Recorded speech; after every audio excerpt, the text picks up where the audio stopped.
कि जलते घर को देखने वालों, फूस का छप्पर आपका है, आग के पीछे तेज हवा है, आगे मुकद्दर आपका है। उसके कत्ल पे मैं चुप था, मेरा नंबर अब आया, मेरे कत्ल पे आप चुप हैं, अगला नंबर आएंगे कई घर जद में। यहाँ पर सिर्फ हमारा मकान थोड़ी है। तो नमस्कार मित्रों, मैं साहेब जी आपका साथी। आज हम चंडीगढ़ मेयर चुनाव पे कुछ युवा साथियों से बातचीत करेंगे और उनका मत जानेंगे, उनका राय जानेंगे। तो आइए शुरू करते हैं। जैसा कि चंडीगढ़ मेयर चुनाव जो अभी धांधली हुआ है, उसके बारे में आप क्या कहना चाहते हैं? देखिए, जो चंडीगढ़ का जो चुनाव हुआ, जिसमें ज़बरदस्ती बीजेपी को जिताया गया, हालांकि सुप्रीम कोर्ट ने इसको रद्द कर दिया, लेकिन सुप्रीम कोर्ट को रद्द करने के बाद एक बात तो स्पष्ट हो गया ना, एक बात स्पष्ट हो गया कि भाजपा जो है चुनाव में छेड़छाड़ कर रहा है। सुप्रीम कोर्ट को हस्तक्षेप करना पड़ा और बोला कि नहीं, जो अनिल मसीह लोकतंत्र का हत्या कर रहा है, हत्या शब्द का प्रयोग किए चंद्रचूड़ साहब, बोले कि इस लोकतंत्र का हत्या हो रहा है, उसको तुरंत उस पर सज़ा होगा और चुनाव को रद्द कर दिया गया। लेकिन हम कहते हैं कि प्यादे को क्यों पकड़ रहे हैं? अनिल मसीह खुद से थोड़ी अपना ये कर लिया होगा, चुनाव में धांधली कर लिया, उसका मालिक तो कोई होगा, कोई करवाया होगा उसे ये सब काम। तो उसको पकड़िए और पता करिए कौन उसे ये काम करवाया है। और उसके बाद आप सोचिए ज़रा, जब देश में छोटे छोटे चुनावों पर इस तरह से भाजपा जब असर डाल रही है, जब जिला का ये मेयर बनना है और उस मेयर के चुनाव में इस तरह का धांधली हो रहा है, तो जब मुख्यमंत्री बनना होगा, प्रधानमंत्री बनना होगा, सांसद विधायक बनना होगा, तो किस तरह का धांधली होता होगा। तो हम कह रहे हैं कि निष्पक्ष जाँच हो और निष्पक्ष जाँच में कम से कम ये पता चले कि ये जो अनिल मसीह से जो काम करवाया गया है वो कौन था उनके पीछे, अनिल मसीह के पीछे। अनिल मसीह तो खुद से नहीं काम करेंगे, तो हम कह रहे जाँच होना चाहिए निष्पक्ष रूप से। ठीक है, आपका भी कहना ठीक है। लोकतंत्र को लेके बहुत सारे लोग सवाल करते हैं कि लोकतंत्र का हनन हो रहा है, लोकतंत्र ख़त्म हो रहा है। तो क्या भाजपा सरकार लोकतंत्र को ख़त्म करने पे तुली हुई है? इस पे क्या कहना चाहेंगे आप? अब ये सवाल अगर पूछना पड़ जाए कि क्या भाजपा सरकार लोकतंत्र ख़त्म कर रही है, तो ये अपने आप में शर्म का बात है। जब संसद भवन से 145 सांसद निकाल दिए जाते हैं ये कहकर कि ये अयोग्य हैं और अलग अलग इल्ज़ाम लगाकर संसद को जब निकाल दिया जाता है, तो जब सांसद को बोलने की आज़ादी नहीं है, तो क्या हमारा और आपका बोलने की आज़ादी है? उत्तर प्रदेश में बोलने का सजा देख रहे हैं क्या हो रहा है? घर ढहा जा रहा है, बुलडोजर चल रहा है और लोग बुलडोजर का न्याय पसंद कर रहे हैं। लेकिन राहत इंदौरी साहब ने क्या कहा था? लगेगी आग तो आएंगे कई घर जद में। यहाँ पर सिर्फ हमारा मकान थोड़ी है। तो घबराइए नहीं, जो मजा ले रहे हैं उनका भी नंबर आने वाला है, एक के बाद एक का नंबर आएगा। अंजाम सब देखने के लिए तैयार रहे।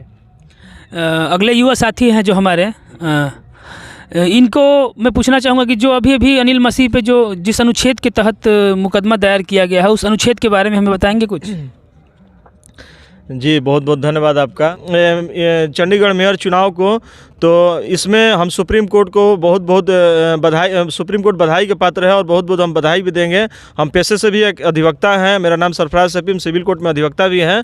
तो यहाँ पर एक संविधान के अनुच्छेद 142 के तहत जो हमें संविधान ये अनुमति देती है कि अगर कहीं भी मिसअंडरस्टैंडिंग, चाहे गड़बड़ी, चाहे धोखाधड़ी, चाहे कुछ भी ऐसा समस्या आता है, तो संविधान जो होता है अनुच्छेद 142 आपको ये अनुमति देता है, आपको ये ताकत देता है कि आप उसके तहत उसके ऊपर आप एक अपने असर से टीम बैठाकर जांच कर अपने पक्ष में निष्पक्ष जांच कराकर उस पर निर्णय दे सकें। बहुत बहुत धन्यवाद आपका अपनी बातों को रखने के लिए। हमारे अगले युवा साथी, आपका नाम? मेरा नाम विश्वा यादव है।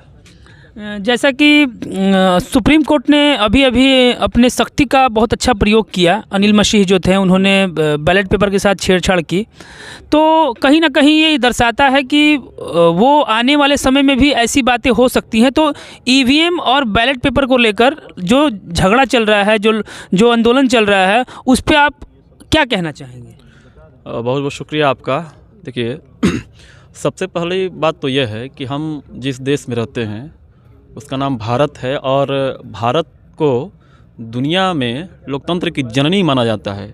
भारत को इसलिए कह रहे हैं दुनिया के कंपेयर के हिसाब से क्योंकि भारत में ही एक राज्य है बिहार, जहाँ का एक गणराज्य था, छोटा सा लिच्छवी गणराज्य, जहाँ पे लोकतंत्र का बहुत पुराना प्रमाण मिलता है।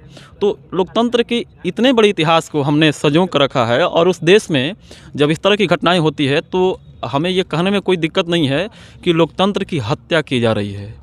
और सरकार इसलिए ऐसा कर रही है क्योंकि वो चाहती ही नहीं है कि जो लोगों के जो अधिकार हैं उसके ऊपर वो बात करें, क्योंकि सरकार ये डर रही है कि अगर ऐसा कुछ हो गया तो फिर हमारी सरकार चलेगी और सरकार को तनाशाह पसंद सरकार है ना।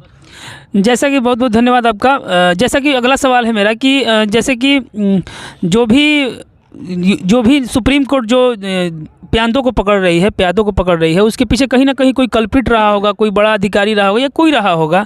क्या सरकार को, क्या सुप्रीम कोर्ट को ये नहीं चाहिए कि वो उसे पकड़े? अब देखिए, जो सिस्टम बना है वो जो व्यक्ति दोषी है, अनिल मसीह जो व्यक्ति दोषी है, तो वो ऐसे ही थोड़े काम कर रहा है। उसके ऊपर तो बहुत बड़ा आला अधिकारी होंगे, उनके इशारे पर नहीं ये काम हो रहा है।